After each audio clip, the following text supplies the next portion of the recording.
பூஜை சாமான் எப்படி க்ளீனாக கழுவுறதுங்கிறது தான் நம்ம இன்றைக்கி பார்க்க போகிறோம். இது எல்லாமே பித்தளை பாத்திரம் வந்து எல்லாமே ரொம்ப டல்லாகி நம்ம யூஸ் பண்ணி ஒரு மாதிரி இங்கெல்லாம் க்ரீனிஷாக இந்த மாதிரி இருக்கும். இதை நம்ம வந்து எப்போதுமே ஃப்ரைடேனா தேர்ஸ்டேவே நம்ம க்ளீன் பண்ணிடணும். இது பார்த்திங்கன்னா இங்கே தெரியும் உங்களுக்கு எல்லாமே எவ்வளோ அழுக்காக இருக்குன்னு. இதை எப்படி நம்ம பளிச்சுன்னு க்ளீன் பண்ண போகிறோங்கிறது தான் இன்றைக்கி பார்க்க போகிற டிப்ஸு. இது வந்து நான் கொஞ்சமாக சபீனா எடுத்து வச்சுருக்கேன். புளி கொஞ்சமாக தண்ணியில் ஊற வச்சு எடுத்து வச்சுருக்கேன். ஸ்க்ரப்பர் வச்சு எப்படி கழுவுறதுன்றதை பார்க்கலாம். ஃபஸ்ட்டு நான் இந்த பாத்திரம் எல்லாத்தையுமே தண்ணியில் சும்மா கழுவிக்க போகிறேன். அப்புறமா தான் நான் வந்து இதில் வந்து சபீனா போட்டு தேய்க்க போகிறேன். ஃபஸ்ட்டு நான் இதை நார்மலாக வாட்டர்லாம் கழுவிக்கிறேன். நான் ஒன்று ஒன்றா ஃபஸ்ட்டு கழுவி வச்சுக்கிறேன். அப்புறம் நான் ஒன்று ஒன்றா தேய்க்கிறேன். கழுவுறேன். நான் இது எல்லாமே சும்மா தான் கழுவி எடுத்துக்கிறேன். எவ்வளோ எண்ணெய் இதெல்லாம் வந்து சும்மா லைட்டாக போகிற மாதிரி சொல்கிறேன். இனிமேல் தான் தேய்க்க போகிறேன். இப்போ நான் ஒன்று ஒன்றா எப்படி தேய்ச்சி இது பண்ணுறேன்னு பார்க்கலாம். ஃபஸ்ட்டு சபீனா போட்டு ஒரு தேய் தான் தேய்க்கிறேன் எல்லாத்தையுமே.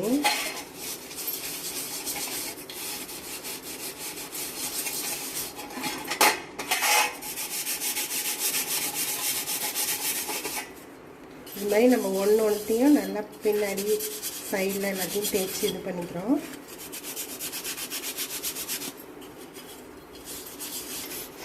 இப்போ எல்லா பாத்திரத்தையும் சபீனா போட்டு தேய்ச்சி வச்சுட்டேன். இந்த இதையும் பார்த்தீங்கன்னா தெரியும், சபீனா போட்டோன்னே அந்த கறியெல்லாம் ஓரளவுக்கு போயிடும். நம்ம புளி போடுறது இருக்கு, நல்லா பளிச்சுன்னு வரத்துக்கு தான் புளி யூஸ் பண்ணுறோம். இது லிக்விட் சோப் போட்டால் அவ்வளோவா பளிச்சுன்னு வராதுங்கனால நான் இதுக்கு வந்து சபீனா யூஸ் பண்ணுறேன். புளி இல்லை அப்படின்னா நம்ம லெமன் கூட இதுக்கு யூஸ் பண்ணிக்கலாம். லெமனும் பேக்கிங் சோடாவும் இது பண்ணி லெமனில் அப்படியே டிப் பண்ணி எடுத்து நம்ம இதில் ஒரு எல்லாத்துலேயும் ஒரு ரப் பண்ணி அப்படியே இது பண்ணாலும் நம்ம பளிச்சுனாகும். புளி நல்லாவே இதாகும். அப்படி புளி இல்லைங்க இதில் நம்ம லெமனும் யூஸ் பண்ணிக்கலாம். லெமனும் பேக்கிங் சோடாவும் யூஸ் பண்ணிக்கூட இதை கழுவலாம்.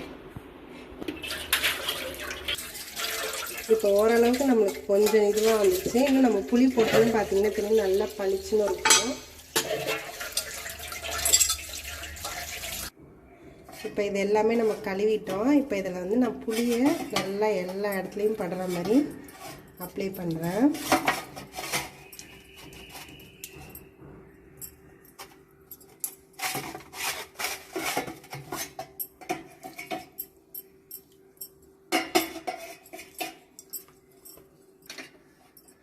இப்போ எல்லாத்துலேயும் புளி உள்ளார இதிலலாம் எல்லா இடமும் படுற மாதிரி அப்ளை பண்ணி நான் எடுத்து வச்சுக்கிறேன் எல்லாத்தையும்.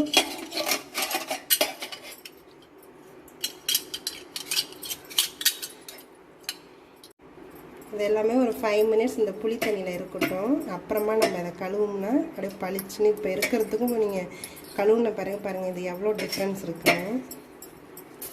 இந்த புளி தண்ணியை நம்ம இந்த ஸ்க்ரப்பரில் நல்லாவே கொஞ்சம் தொட்டு எல்லா இடமும் நான் அப்ளை பண்ணி ஒன்றா வைக்கிறேன். 5 to 10 மினிட்ஸ் இருந்தால் போதும். இது எல்லா இடத்துலையும் அந்த புளி தண்ணி படணும், அவ்வளோதான். அது பட்டால் போதும்.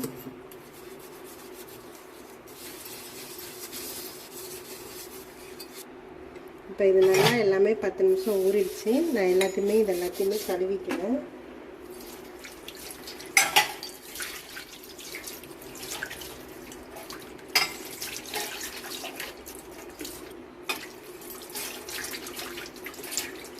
இப்போ இது நல்லா பளிச்சுன்னு வந்திருக்கும். பார்த்தீங்கன்னாலே தெரியும். இது முன்னாடி இருந்ததுக்கும் இப்போக்கும் நல்லா டிஃப்ரென்ஸ் தெரியும். எல்லாத்தையுமே ஒன்று ஒன்றா அப்படியே கழுவிக்கலாம் நம்ம.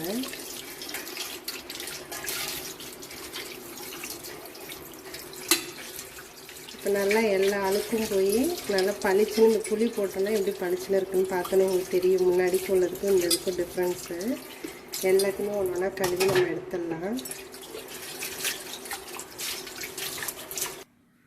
இப்போ எல்லாத்தையுமே நம்ம ஈரம் இல்லாமல் சுத்தமாக தொடச்சிக்கணும். இல்லைன்னா ஒரு மாதிரி டாட்டாக தண்ணி இருந்த இடம்லாம் டாட்டாக இருக்கும். அதனால் ஃபுல்லாக ஈரம் எல்லாத்தையும் தொடச்சி எடுத்துடணும். நல்லா ட்ரை ஆக்கி வைக்கணும். இந்த மாதிரி ட்ரை ஆக்கணும். இல்லைன்னா அந்த தண்ணி இருந்த இடம்லாம் ஒரு மாதிரி க்ரீனிஷாக டாட்டாக வரும்.